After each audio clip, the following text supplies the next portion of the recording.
Hello dear friend, welcome to DRS के pharmacy. तो जैसे कि आप लोग पता है, हम लोग फिजिकल फार्मास्यूटिक एमसीक्यू की सीरीज में अब तक बात कर चुके हैं। यूनिट फर्स्ट से रिलेटेड एमसीक्यू, यूनिट सेकंड से रिलेटेड एमसीक्यू। आज हम बात करने वाले हैं उसी के नेक्स्ट में यूनिट 3 से रिलेटेड एमसीक्यू के बारे में। आज का जो हमारा टॉपिक है कोर्स डिस्पर्जन। ओके, तो इसमें जो हमारा कंटेंट है हम बात करने वाले हैं सस्पेंशन से रिलेटेड एमसीक्यू। इसमें बात करेंगे interfacial properties of suspended particle से related MCQ, settling of suspension से related MCQ and formulation of flocculated and deflocculated suspension से रिलेटेड एमसीक्यू के बारे में।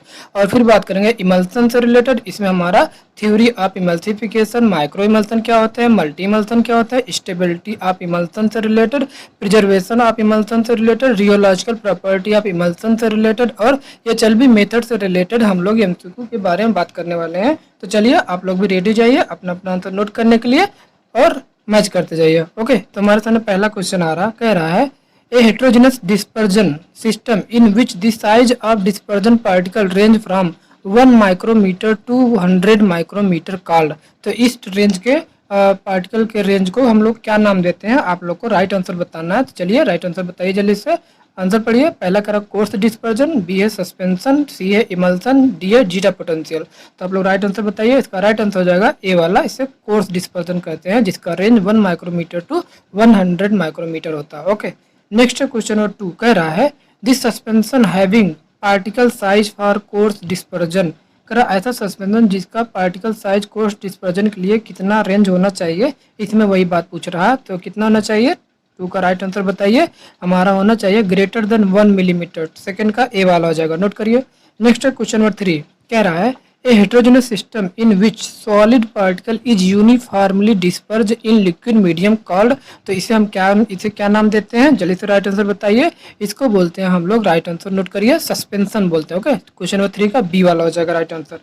नेक्स्ट क्वेश्चन नंबर 4 कह रहा है this suspension containing therapeutically active particle then it is known as. ऐसे थेरेपेटिकली एक्टिव पार्टिकल के सस्पेंशन को हम क्या नाम देते हैं, आप लोग को राइट आंसर बताना है। तो इसको राइट आंसर नोट करिए, इनमें से कौन सा होगा, नोट कर लीजिए। इसका राइट आंसर डी वाला हो जाएगा, फार्मास्यूटिकल सस्पेंशन बोलते हैं। ओके, 4th का डी वाला। नेक्स्ट क्वेश्चन नंबर 5 कह रहा है disperse system is consist of. जो डिस्पर्ज सिस्टम होता है वो क्या कंसिस्ट की, मतलब उसको किससे रिलेशन होता है डिस्पर्ज सिस्टम का। अगर आप लोग पता होगा, जो डिस्पर्ज सिस्टम होता है वो 2 टाइप्स का होता है, डिस्पर्ज और कॉन्टिन्यूअस। डिस्पर्ज को हम लोग बोलते हैं इंटरनल और कॉन्टिन्यूअस को बोलते हैं हम लोग एक्सटर्नल। तो देखिए आप लोग को मिल चुका है ऑप्शन, डिस्पर्ज सिस्टम हमारा डिस्पर्ज भी मिल रहा है और कॉन्टिन्यूअस भी मिल रहा है, यानी दोनों ऑप्शन सही है, इसलिए 5th का राइट आंसर सी वाला हो जाएगा। ओके, नेक्स्ट है क्वेश्चन नंबर 6 कह रहा है which of the following are the desired features of good suspension. Good suspension के लिए क्या क्या डिजायर्ड फीचर्स होते हैं, आप लोग को ऑप्शन देखिए और राइट आंसर बताइए। चलिए ऑप्शन पढ़ते हैं। क्या पहला कह रहा the particles which settle down should not deposit at the bottom as hard cake and they must be easily resuspended by the moderate shaking. बिल्कुल सही बात है, गुड सस्पेंशन के लिए ये वाला ऑप्शन बिल्कुल सही है। सेकंड पढ़ लीजिए, it should be free from grittiness. बिल्कुल ग्रिटीनेस से फ्री होना चाहिए, ये भी सही बात है, बी वाला भी। सी कह रहा है it should be stable in case of physical, chemical and microbial attack. के लिए स्टेबल भी होना चाहिए ताकि इन सब पे सबका अटैक ना हो पाए। तो बिल्कुल सही, हमारा यही तो गुड सस्पेंशन होते हैं। तो राइट सारे ऑप्शन सही है, इसलिए छठे का राइट आंसर हमारा हो जाएगा डी वाला, all of the above. Note करिए। नेक्स्ट क्वेश्चन 7th कह रहा है this suspension is example of. जो सस्पेंशन होता है किस टाइप का एग्जाम्पल है, आप लोग राइट आंसर निकालिए। चलिए सारे ऑप्शन पढ़िए जल्दी से। तो नोट करिए, हमारा जो इसमें से राइट आंसर होगा सस्पेंशन हमारा बाईफेजिक लिक्विड डोजेज फॉर्म का एग्जांपल है। आप लोग डोजेज फॉर्म अच्छे से पढ़े होंगे तो सस्पेंशन, इमल्सन सब उसमें आता है। तो हमारा 7th का राइट आंसर ए वाला हो जाएगा। ओके, नोट करिए। Next 8 which are the following is interfacial properties of suspended particle. तो आपको बताना है सस्पेंडेड पार्टिकल की इंटरफेशियल प्रॉपर्टी क्या होती है, आप लोग जल्दी से राइट आंसर बताइए। चलिए पढ़ते हैं ऑप्शन। ए कह रहा है surface potential and surface free energy, बिल्कुल ये इंटरफेशियल प्रॉपर्टी होती है। बी कह रहा है इलेक्ट्रिक डबल लेयर, ये भी हमारी प्रॉपर्टी होती है। जीटा पोटेंशियल भी प्रॉपर्टी होती है। इस तरीके से सारे ऑप्शन सही है, इसलिए 8 का राइट आंसर डी वाला हम लगाएंगे। ओके, नेक्स्ट है क्वेश्चन नंबर 9 कह रहा है disperse solid particle in a suspension retain charge in relation to their adjoining liquid medium due to. तो ये किसकी वजह से होता है, आप लोग को राइट आंसर बताना है। तो हमारा किसकी वजह से होता है, सरफेस एरिया नहीं, सरफेस पोटेंशियल जी हाँ, हमारा सरफेस पोटेंशियल की वजह से ऐसा होता है, इसलिए 9th का राइट आंसर बी वाला हो जाएगा। Okay, next question number 10th कह रहा है in the surface free energy relation among the surface free energy and surface area. Surface free energy और सरफेस एरिया में जो रिलेशन होता है delta G equal to gamma delta A, ये हमारा रिलेशन होता है। अब कह रहा है अगर delta G of the suspension is lesser, अगर डेल्टा जी जो था उसको कम कर दिया जाए, उसकी वैल्यू कम हो जाए, then what effect on suspension, तो सस्पेंशन पे क्या इफेक्ट पड़ेगा आप लोग को राइट आंसर बताना। चलिए ऑप्शन देखिए, इसमें से राइट आंसर कौन सा होगा जल्दी से बताइए। इसमें हमारा राइट आंसर हो जाएगा ए वाला। अगर डेल्टा जी की वैल्यू लेस हो जाएगी तो मोर थर्मोडायनेमिक स्टेबल प्रोडक्ट हमारा बनके तैयार होगा। 10th का ए वाला हो जाएगा। नेक्स्ट है 11th, कह रहा है by interaction of electric double layer surrounding each other which force attraction involve. चलिए बताइए इलेक्ट्रिक डबल लेयर में कौन से फोर्स ऑफ अट्रैक्शन इन्वॉल्व होते हैं, जल्दी से बताइए राइट आंसर। ए वाला लंडन फोर्स बिल्कुल इन्वॉल्व होता है, वंडर वॉल भी इन्वॉल्व होता है, रिपल्सिव फोर्स भी इन्वॉल्व होता है, इसलिए इसके सारे ऑप्शन सही हो जाएंगे। इसलिए 11 का हम डी वाला option all of the above लगाएंगे। ओके, नेक्स्ट क्वेश्चन नंबर 12 कह रहा है the total charge that exist on suspended particle is considered as. तो बताइए द टोटल चार्ज जो एग्जिस्ट करे ऑन सस्पेंडेड पार्टिकल में उसको हम लोग क्या कहते हैं, उसको बोलते हैं, बताइए, बहुत फेमस क्वेश्चन है, इसको हम बोलते हैं जीटा पोटेंशियल। 12th का हमारा डी वाला हो जाएगा। ओके, नोट करिए। चलिए नेक्स्ट चलते हैं क्वेश्चन 13 कह रहा है the value of zeta potential if decline, अगर जीटा पोटेंशियल वैल्यू घट रही है बिलो ए डिफिनिट लेवल, एक लेवल से नीचे, the attractive force go beyond the repulsive force and the particles gather together and this phenomena is called है। तो इस फिनोमिना को हम लोग क्या कहते हैं, जल्दी से राइट आंसर बताइए। चलिए इस फिनोमिना को बोलते हैं जब पार्टिकल टुगेदर होते हैं, जिसको बोलते हैं फ्लैकुलेटेड सस्पेंशन। तो 13 का राइट आंसर हमारा ए वाला हो जाएगा। नोट करिए। नेक्स्ट है क्वेश्चन नंबर 14 कह रहा है the flocculated suspension is one in which zeta potential particle, flocculated suspension के लिए जीटा पोटेंशियल पार्टिकल की वैल्यू कितनी होनी चाहिए, रेंज बताइए जल्दी से।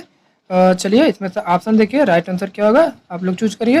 तो इसका राइट आंसर हो जाएगा सी वाला, -22 + 20 मिली वोल्ट होना चाहिए। 14 का सी वाला हो जाएगा। नेक्स्ट क्वेश्चन नंबर 15 कह रहा है in which suspension rate of sedimentation high, किस सस्पेंशन में रेट ऑफ सेडिमेंटेशन हाई होता है आप लोग को बताना है। तो चलिए बताइए राइट आंसर देखिए, फ्लैकुलेटेड सस्पेंशन डिफ्लैकुलेटेड सस्पेंशन की दोनों में, तो उसका जो राइट आंसर जाएगा जो रेट ऑफ सेडिमेंटेशन हाई होता है हमारा फ्लैकुलेटेड सस्पेंशन में होता है, इसलिए 15 का हमारा ए वाला हो जाएगा। नोट कर लीजिए। नेक्स्ट चलते हैं क्वेश्चन नंबर 16 कह रहा है in which suspension form hard cake, किस टाइप के सस्पेंशन में जो हार्ड केक बन के तैयार होता है। तो आप लोग याद होगा हमारा डिफ्लैकुलेटेड सस्पेंशन में हार्ड केक बनता है, इसलिए 16 का बी वाला हो जाएगा यहाँ पर। नेक्स्ट क्वेश्चन नंबर 17 कह रहा है for flocculated suspension one of the following criteria is satisfy and stabilized. तो फ्लैकुलेटेड सस्पेंशन के लिए कौन सी बातें इसमें से सही है आप लोग को राइट आंसर बताना है। तो चलिए इसका राइट आंसर बताइए क्या हो जाएगा राइट आंसर। इसका राइट आंसर होगा सी वाला, वीक इंटर पार्टिकल अट्रैक्शन की वजह से ऐसा होता है। 17 का सी। नोट करिए यहाँ पर एक्सप्लेनेशन देख लीजिए। Flocculated suspension and deflocculated suspension थोड़ा सा डिफरेंस देखिए। फ्लैकुलेटेड सस्पेंशन क्या होते हैं, in flocculated suspension particle form loose aggregate, इसमें पार्टिकल क्या होता है लूज एग्रीगेट्स बना लेते हैं।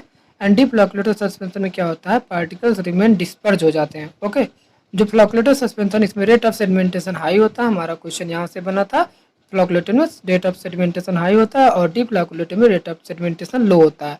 Flocculated suspension do not form hard cake, ये हार्ड केक नहीं बनाता, लेकिन डिफ्लैकुलेटेड सस्पेंशन हार्ड केक बनाते हैं। क्वेश्चन यहाँ से बना है।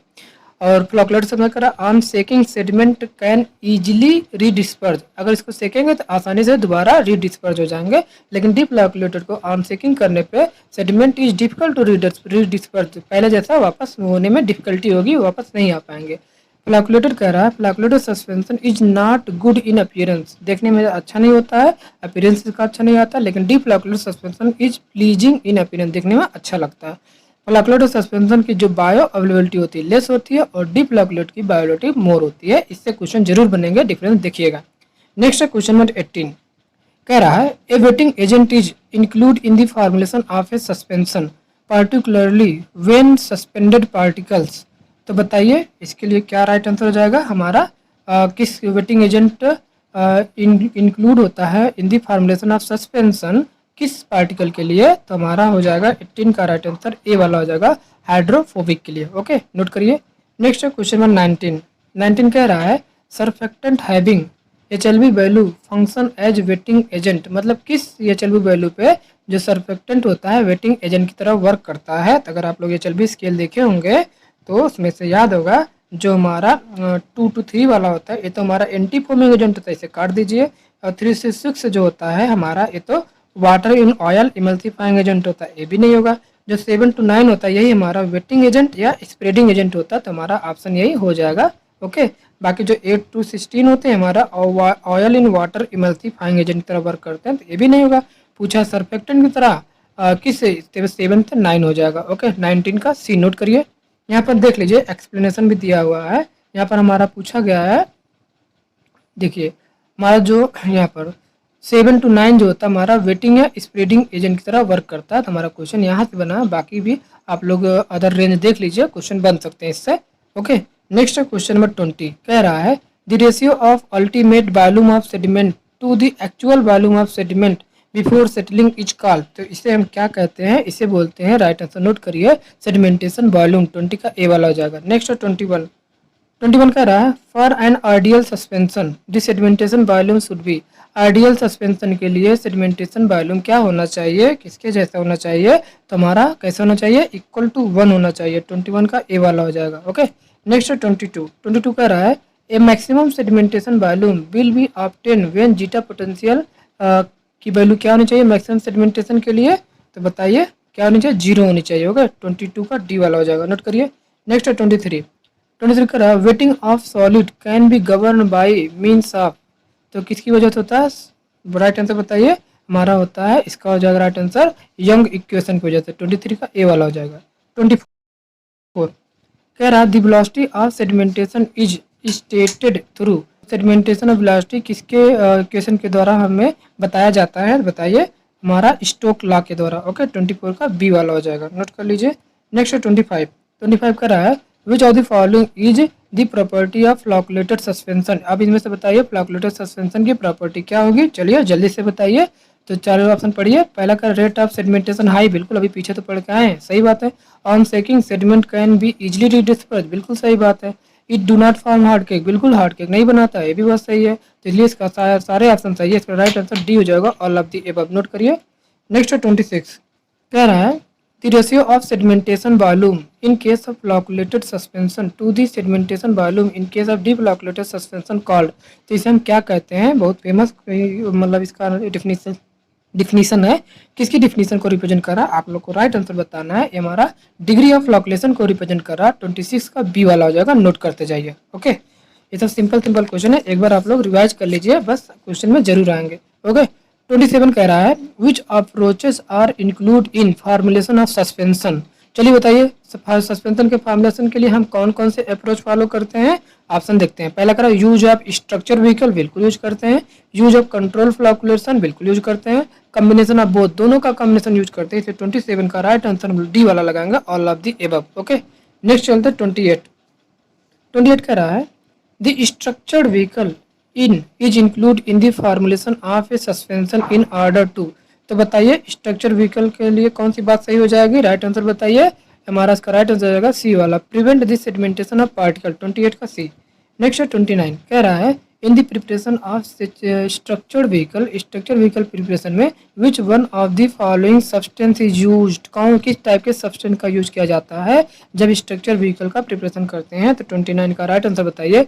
एकेसिया एंड जिलेटिन का यूज करते हैं, बिल्कुल करते हैं। ट्रैगा कैंथ का भी यूज करते हैं, मेथिल सेलुलोज का भी यूज करते हैं, इसलिए राइट आंसर 29 का डी हो जाएगा, all of the above, note करिए। नेक्स्ट 30 कह रहा मैं the column first with column second for ingredient use in formulation of suspension. तो बताइए किस किस के लिए कौन सा इंग्रेडिएंट यूज करते हैं, तो चलिए ऑप्शन को हम लोग मैच कराते हैं। चलिए पहला वेटिंग एजेंट जो होता है हमारा किसके लिए कौन सा इंग्रेडिएंट यूज करते हैं, हम लोग ionic and non ionic surfactant use करते हैं, तो एक हमारा दूसरा हो जाएगा। देखिए एक का दूसरा हमारा सब में मिल रहा है, डी में नहीं मिल रहा है, इसे काट दीजिए। उसके बाद फ्लॉकुलेटिंग एजेंट जो होता है हमारा किसमें मिलता है, हमारा ए न्यूट्रल और electrolyte and polymer and sulphate मिलता है, तो बी का पहला हो जाएगा। बी का पहला इसमें मिल रहा है और इसमें मिल रहा है, लेकिन बी वाला में नहीं मिल रहा है, इसे काट दीजिए। थिकनेस अगर थिकनेस की बात की, थिकनेस के लिए इंग्रेडिएंट कौन होते हैं? एकासिया यूज करते हैं, ट्रागाकैंथ यूज करते हैं, सोडियम एलिगैंथ यूज करते हैं। तो सी का हमारा चौथा जाएगा, सी का चौथा हमारा ए वाले ऑप्शन में ऑप्शन मिल चुका है, बाकी ऑप्शन हमारे रॉन्ग है। ओके, बाकी अदर मिला लीजिए। बफर जो होता है उसका जो इंग्रेडिएंट होता है, एसीटेट और सिट्रेट जो होते हैं, ये बफर की तरह वर्क करते हैं। ओके, तो इस तरीके से 30 का राइट आंसर हमारा ए जाएगा। नोट करिए। नेक्स्ट यहाँ पर एक्सप्लेनेशन देख लीजिए कि कौन कौन से इंग्रेडिएंट का क्या एक्शन होते हैं, क्या एग्जांपल होते हैं। एक बार इसे चार्ट को जरूर देखिए, स्क्रीनशॉट लीजिए और एग्जांपल इसके याद करिएगा। ओके, तो वेटिंग एजेंट के लिए हम लोग यहाँ पर्च पर आयनिक एंड नॉन आयनिक यूज करते हैं सरफेक्टेंट। फ्लैकुलेटिंग एजेंट के लिए हम लोग neutral electrolyte, polymer, sulphate, citrate, phosphate salt use करते हैं। थिकनेस के लिए अभी पढ़ के हैं, एकासिया, ट्रागाकैंथ, सोडियम एलिगैंथ का यूज करते हैं। बफर के लिए हम लोग एसीटेट और सिट्रेट का यूज करते हैं। कलरिंग एजेंट के लिए हम क्या है, titanium dioxide and brilliant blue and tartrazine का यूज करते हैं। प्रिजर्वेटिव के लिए हम लोग बेंजोइक एसिड फेमस है, और ईडीटीए और प्रोपाइलिन ग्लाइकल इन सब का यूज करते हैं। ओके, इस तरीके से आप लोग ये जरूर याद करिएगा chart. Okay, next question number 31 कह रहा है इमल्सन इज, अब क्वेश्चन है इमल्सन। इमल्सन क्या होते हैं? 31 का राइट आंसर बताइए। पहला पढ़िए, स्टेबल प्रिपरेशन, बिल्कुल इमल्सन ए नहीं होते हैं। ओके, बी कह रहा है थर्मोडायनेमिक अनस्टेबल, बिल्कुल जो इमल्सन होते हैं थर्मोडायनेमिकली अनस्टेबल प्रिपरेशन में होते हैं, तो 31 का बी वाला हो गया। सी भी देख लीजिए, बाइफेजिक सिस्टम, बिल्कुल इमल्सन हमारे बाइफेजिक सिस्टम होते हैं, तो 31 का बी एंड सी दोनों हो जाएगा। तो राइट आंसर हम डी वाला लगाएंगे, बोथ बी एंड सी। आप लोग भी लगाइए 31 का डी। चलिए नेक्स्ट चलते 32। कह रहा है which of the following is basic type of emulsion. अब आपको बताना बेसिक मतलब वो वाला बेसिक नहीं, मतलब इमल्सन किस मतलब बेसिकली कितने टाइप्स के होते हैं आपको पूछा गया है, एसिड बेस वाला बेसिक नहीं। ओके, तो बेसिकली इमल्सन कितने टाइप्स के होते हैं? तो 32 का राइट आंसर बताइए। हमारे दो टाइप्स के होते हैं, एक होता है ऑयल इन वाटर इमल्सन और एक होता है water in oil emulsion. Okay, तो इस तरीके से दोनों ऑप्शन से हो जाएंगे, बोथ ए एंड बी। 32 का सी नोट करिए। नेक्स्ट 33 कह रहा है the emulsion in which disperse phase in oil, ऐसा इमल्सन जिसमें डिस्पर्स फेज हमारा ऑयल हो एंड कंटिन्यूअस फेज वाटर, और कंटिन्यूअस फेज वाटर हो, तो इसे किस टाइप का इमल्सन बोलते हैं? इसे हम बोलते हैं, क्या बोलते हैं जल्दी से बताइए। इसे बोलते हैं हम लोग oil in water emulsion. Okay, 33 का ए वाला हो जाएगा। नेक्स्ट है 34 कह रहा है which of the following is example of double emulsion, या इसी को बोलते हैं multiple emulsion. Okay, basic emulsion में जब हम लोग एक्स्ट्रा मतलब मीडियम ऐड करते हैं तो हमारा डबल इमल्सन या मल्टीपल इमल्सन बनता है। आप लोग को बताना है इसमें से कौन सा है डबल या मल्टीपल इमल्सन। तो हमारा देखिए ऑयल इन वाटर तो था ही, लेकिन वाटर इन ऑयल भी आ गया, तो हमारा डबल इमल्सन का एग्जाम्पल है। सेकंड कह रहा water in oil emulsion, oil in water emulsion, ये भी हमारा डबल इमल्सन का एग्जाम्पल है। तो 34 का सी वाला हो जाएगा, both A and B. Okay, note करिए सी वाला।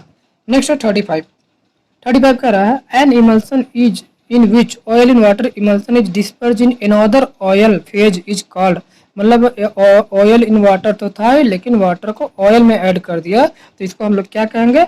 Oil in water, water in oil emulsion. 35 का ए वाला हो जाएगा। ओके, नेक्स्ट है 36 का रहा the clear transparent emulsion consisting of globules of less than 0.1 micrometer in diameter is known as, तो इस रेंज को हम किस नाम से जानते हैं? इसको बोलते हैं माइक्रो इमल्सन। 36 का हमारा राइट आंसर बी वाला हो जाएगा, नोट करिएगा। नेक्स्ट 37 कह रहा है which of the following is the theory of emulsification, इनमें से कौन सी इमल्सिफिकेशन की थ्योरी है? आप लोग राइट आंसर बताइए। ये कह रहा है मोनोमोलिकुलर एडजॉर्प्शन थ्योरी, बिल्कुल है। मल्टी मॉलिक्यूलर एडजॉर्प्शन थ्योरी ए भी है। सॉलिड पार्टिकल एडजॉर्प्शन थ्योरी ए भी है। इसलिए 37 का राइट आंसर डी वाला हो जाएगा, all of the above. Note कर लीजिए। नेक्स्ट 38 कह रहा है which type of physical instability takes place in emulsion, emulsion में किस प्रकार की फिजिकल इनस्टेबिलिटी देखने को मिलती है? आप लोग राइट आंसर बताइए। पहला कह रहा है फ्लैकुलेशन एंड फेज इन्वर्जन देखने को मिलता है, बिल्कुल देखने को मिलता है। क्रीमिंग को ही हम लोग सेडिमेंटेशन भी बोलते हैं, ये भी देखने को मिलता है। और कोलेशंस या एग्रीगेशन भी देखने को मिलता है। ओके, इसलिए 38 का राइट आंसर डी वाला हो जाएगा, ऑल ऑफ द अबव। ये सब फिजिकल इनस्टेबिलिटी हमें इमल्सन में देखने को मिलते हैं। ओके, नेक्स्ट क्वेश्चन नंबर 39 कह रहा है which of the following is not the cause of instability in emulsion, तो इनमें से कौन सी है जो इमल्सन की इनस्टेबिलिटी में इन्वॉल्व नहीं होता है? तो अभी पढ़ के क्रीमिंग दो टाइप्स के होते हैं, upward creaming, downward creaming. Creaming वाले ऑप्शन तो दोनों सही हो जाएंगे, इन्वॉल्व होते हैं।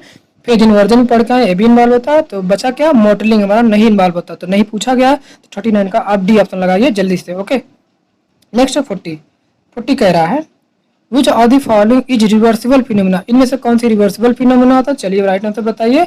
तो इसमें तो 4 ऑप्शन पढ़िए और राइट आंसर लगाइए। देखिए यहाँ ऑल ऑफ दी है, ऑल ऑफ दी हमेशा सही नहीं होता। ओके, तो इसमें जो रिवर्सिबल फिनोमिना होता है हमारा क्रीमिंग होता है, 40 का ए वाला हो जाएगा। नेक्स्ट जो है 41 कह रहा है which of the following statement is correct for upward creaming, upward creaming के लिए इसमें से कौन सी बातें सही है? आप लोग राइट आंसर बताइए। चलिए पहला कह रहा है disperse phase is heavier than continuous phase, बिल्कुल सही बात है। बी कह रहा है usually observe in oil and water emulsion, बिल्कुल सही बात है। The velocity of sedimentation become negative, ये भी सही बात है। यानी सारी सही बात है। 41 का राइट आंसर डी हो जाएगा, ऑल ऑफ दी एबव। आप लोग लगाइए आंसर।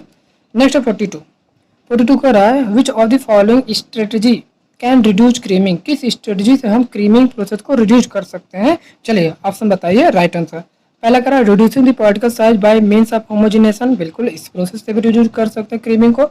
बी कह रहा है increase the viscosity of external phase through the adding thickening agent like methyl cellulose and tragacanth के ऐड से हम लोग रिड्यूस कर सकते हैं क्रीमिंग को। सी कह रहा है decreasing in difference in the densities among the disperse phase and dispersion medium, इस प्रोसेस से भी हम रिड्यूस कर सकते हैं क्रीमिंग को। तो सारे प्रोसेस से हम रिड्यूस करते हैं। 42 का राइट आंसर डी हो जाएगा, all of the above. Okay, next 43 कह रहा है the gathering of neighbouring globules to each other and form group in the continuous phase called. अब बताइए इस पूरे प्रोसेस को हम लोग क्या कहेंगे? तो देखिए जो पार्टिकल है गैदर हो रहा है, इकट्ठा होने को बोलते हैं फ्लॉकुलेशन। तो 43 का हमारा हो जाएगा ए वाला फ्लॉकुलेशन ऑप्शन मिला। नेक्स्ट है 44 कह रहा है the concentration of globule at the top और bottom of the emulsion called. तो टॉप और बॉटम इमल्सन को हम लोग क्या बोलते हैं? वही तो बोलता है क्रीमिंग प्रोसेस को, इसी तो बोलते हैं अप एंड डाउनवर्ड। 44 का हमारा ए वाला हो जाएगा क्रीमिंग। 45 कह रहा है the technique by which emulsified particle combine with each to form large particle. आप देखिए ढेर सारे छोटे कंबाइंड पार्टिकल बनाकर जब लार्ज पार्टिकल बनाते हैं तो उसको हम लोग क्या बोलते हैं? कॉल्सेंस बोलते हैं। ओके, 45 का राइट आंसर सी नोट कर लीजिए। नेक्स्ट है 46 कह रहा है the change in emulsion type from oil in water to water in oil. Okay, और वाइस वर्सा, यहाँ पर और है, पी नहीं है और है, वाइस वर्सा इसे क्या कहते हैं? इसे ये देखिए इसमें फेज का चेंज हो रहा है, ऑयल इन वाटर से वाटर इन ऑयल हो रहा है। जब किसी भी चीज में फेज का चेंज होगा, नाम ही बता रहा फेज इन्वर्जन। 46 का राइट आंसर हमारा डी वाला हो जाएगा, फेज इन्वर्जन। ओके, नेक्स्ट 47 कह रहा है the phase inversion occur due to, phase inversion किसकी वजह से होता है? आप लोग को राइट आंसर बताना है। तो चलिए राइट आंसर निकालते हैं। ए कह रहा है change in type of emulsifying agent, बिल्कुल इसकी वजह से होता है। Change in phase volume ratio, इसकी वजह से भी होता है। 47 का राइट आंसर सी हो जाएगा, both A and B. Note कर लीजिए। नेक्स्ट 48 थोड़ा जल्दी कर रहे हैं क्योंकि और बाकी और भी एमसीक्यू हमें आज ही डिस्कस करने हैं, इसीलिए। ओके, यूनिट 4 के भी यूनिट 5 के भी। चलिए नेक्स्ट क्वेश्चन नंबर 48 कह रहा है which of the following is identification test for emulsion.